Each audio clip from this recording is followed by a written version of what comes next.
Hello আমার YouTube viewers, ভিডিওটা thumbnail দেখে তো বুঝতে পারছেন ভিডিওটা কী হতে চলেছে।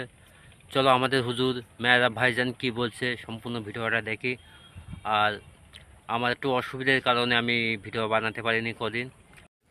আবার আন্দোলন যথারীতি আমরা জারি রাখলাম। ব্রিগেড নিয়ে তখন একটা চতুর্দিকে প্রচার, ব্রিগেড হবে, ব্রিগেড হবে, ব্রিগেড হবে। ব্রিগেডের প্রচার চলছিল।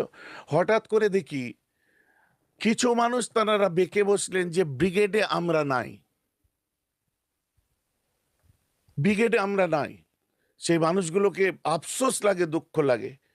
কেন এত তাড়াতাড়ি ব্রিগেড নয়, কি পরে ব্রিগেড করতে হবে? তাদের মাথায় কি ঢুকেছে আমি জানি না। তবে একটা কথা বলবো, সম্পত্তিটা যখন আল্লাহর সম্পত্তি, মাদ্রাসা মসজিদের সম্পত্তি, কবরস্থানের সম্পত্তি বলা হচ্ছে, তাহলে সেদিন যারা না বলেছিল, পরিষ্কার ভাষায় আমি বলছি, সেদিন তারা জাতির সঙ্গে গাদ্দারি এবং মুনাফিকি করেছিল।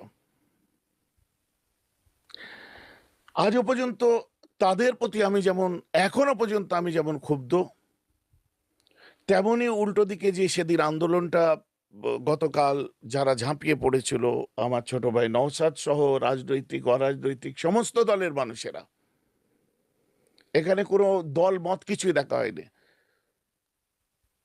তাদের এই আন্দোলনের প্রতি আমার অতটাই সমর্থন, আর অতটাই আমি তাদের প্রতি খুশি। আমি দোয়া তো করবই, মাঠে ময়দানে যেমন ছিলাম, স্টিল আমি ওয়াদা করছি আমি মাঠে ময়দানেও থাকবো তাদের সাথে। কিন্তু আগামীতে ঠিক ওই ধরনের একদম এন্ড অফ দ্য টাইম যে কিছু মানুষ যে গাদ্দারি যেটা করেছিল, আমরা শুনতে পাই কোনো রাজনৈতিক দলের মতো করে না চললে মুনাফিকি হয়, গাদ্দারি হয়।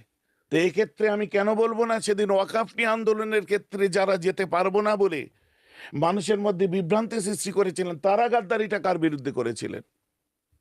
আল্লাহর সাথে গাদ্দারি হয়েছে। তো এই ধরনের মানুষগুলো শুধরে যাক আমি চাই। আর নওশাদ কেন, যারই নেতৃত্বে এ আন্দোলন চলছে, এ আন্দোলন সংগঠিত হচ্ছে, একেবারে চরম পর্যায়ে যে পৌঁছাক আন্দোলন, সংবিধান সম্মতভাবে যা যা করণীয় মাঠে ময়দানে থেকে আমিও করব। আমরা সকলে মিলে এর সঙ্গে আছি।